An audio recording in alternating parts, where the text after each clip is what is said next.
When looking at solutions for climate change, people generally think of things like recycling instead of putting everything in the trash, using electric cars instead of ones with internal combustion engines, or maybe using solar or wind energy to power your home, or even just turning off the lights when you leave a room.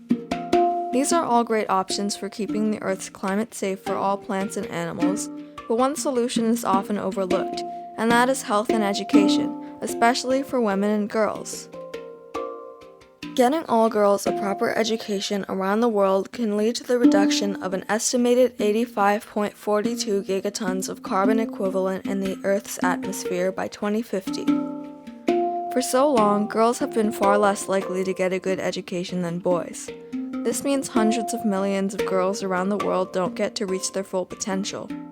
This problem needs to change, but first we have to learn the facts. Around the world, there are 132 million girls who don't attend school, 34.3 million of whom are primary school age, 5 to 10 years old, 30 million who are lower secondary school age, 11 to 15 years old, and 67.4 million who are upper secondary school age, 15 to 19 years old. Right now, there are only 66 nations that have established equal education opportunities for all genders. And even in those countries, many schools' curriculums don't support the success of women. There are many negative effects of this education gap, including consequences like child marriage and bad reproductive health. Today, there are 720 million women alive who were married before they were 18. 250 million of those were married before turning 15. Many of those are forced to have kids at a young age, which is likely to keep them from getting a full education. And in many countries, most girls are not taught about or can't afford birth control and can end up with unplanned pregnancies, which they can't afford to abort. However, a good education can help women with family planning, which can let them get a full education, including college and graduate school, letting them make money for themselves or a family. This is a self-sustaining system, and it starts with primary and secondary education. Another barrier to getting a good education in many countries is the distance people must travel. There is a lack of schools in rural areas in many countries, and in these areas many families don't own an automobile to transport their kids to school. This lack of schools in rural areas does not have an easy fix, but it can be helped if countries invest more of their gross domestic product in the public school system. Right now, more than 40% of countries spend less than 4% of their GDP on education, which is a very small percentage considering how beneficial education can be to their economy. Educating girls in poor areas will also help them start their own businesses, which can help keep money in the community rather than giving it to bigger brands. This can help a country make back its money spent on education. Countries need to invest their money in building schools in rural areas to end poverty.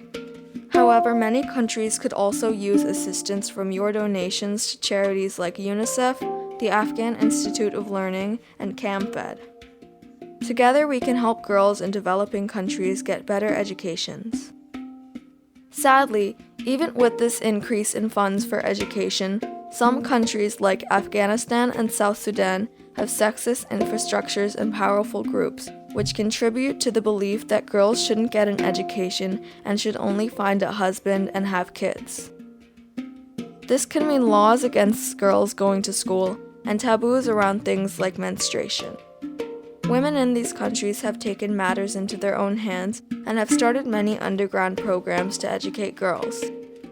To help women and girls in Afghanistan get an education, you can donate to Sahar and the Malala Fund, two organizations working to provide an education for girls in Afghanistan. Another hurdle for many kids going to school is the trip there. Charities like UNICEF and Plan International donate bicycles to poor areas so that people can get to and from school quicker than if they were to walk there. This also helps girls avoid harassment on their trip to school in places where it is frowned upon. Plan International also helps get many households electricity. This helps girls who commonly have to help cook, clean, and fetch water for their families when they get home be able to do their homework later in the afternoon rather than having to do it early in the morning or by candlelight. In a number of places, another thing holding many girls back from going to school is dealing with their periods. In many places, households have to choose food over period products. This can mean that many kids of a certain age have to stay home from school during their periods each month because they don't have the products to deal with it and are made fun of because of it. Some simple solutions for schools to implement are providing menstrual products like sanitary pads at school, providing safe bathrooms for all students, and removing taboos around the subject so that families don't have to pay for menstrual products and girls won't get made fun of. With a budget increase, schools can also provide students with extra cafeteria food to take home so that their families don't have to be as food insecure. Every country has its shortcomings in education, but it is much tougher for girls to get an education in certain countries. When trying to fix the education gap, we first need to know what areas to target. The worst country for girls to get a fair education is South Sudan, where 3/4 of girls don't even get to go to primary school. The second worst is the Central African Republic, where there is one teacher for every 80 students and only 17% of women ages 15 to 24 are literate. The other 8 hardest countries are Niger, Afghanistan, Chad, Mali, Guinea, Burkina Faso, Liberia, and Ethiopia. The problem with education in these and other countries is mostly caused by poverty, which can be eliminated with an increase in education. It creates a cycle that is sadly creating more poverty right now, but with your money and assistance in other ways, the cycle can become positive and help end poverty around the world. An increase in education can help the environment in so many ways, including a more controlled population size, more small businesses, less need for fast food because families are more financially stable, and a population that can spend more time becoming more eco-friendly. Women who are educated are more likely to move on to accomplish great things and make discoveries and inventions that can reverse the effects of climate change.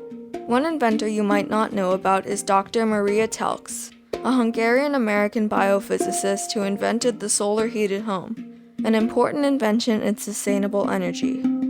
Some other inventions by women include the flat-bottom paper bag, invented by Margaret Knight, a material often chosen over plastic bags, and the long cycle life nickel hydrogen battery, invented by Olga D. Gonzalez Sanabria, which is a long life energy storing battery that doesn't have toxic chemicals. These are just a few of the great inventions by women. When we invest more in the future of girls, the whole world will be rewarded greatly. We have to stop holding girls back from pursuing their dreams so that everyone can flourish in their own way. There are so many ways people are getting involved around the world in fixing this education gap. One way you can help is by donating to different organizations working to get more girls in education.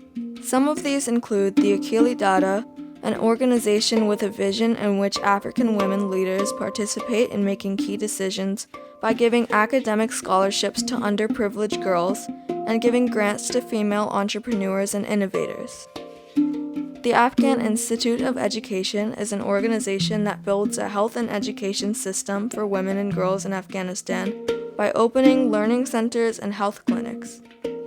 Another charity to donate to is Develop Africa, an organization that provides school supplies, mosquito netting to prevent malaria, solar lights so kids can do homework at night, and computer and vocational training. You can donate to Develop Africa or sponsor a child to help them specifically. The Malala Fund, which was founded by Nobel Peace Prize winner Malala Yousafzai, advocates for the improvement of education for girls where it's needed most. It also has a newsletter where women around the world can submit their stories and essays. The Girl Effect is an organization working mainly in Ethiopia, Malawi, and Rwanda, whose goal is to motivate girls to go to school.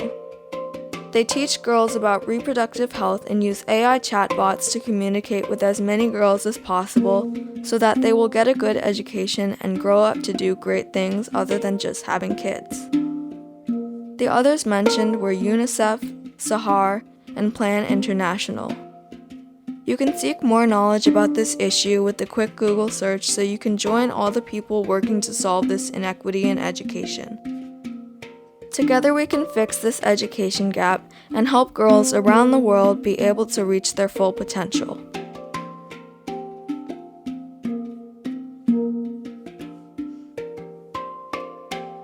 On the screen are the links to the 7 listed organizations and a few more if you are looking to donate.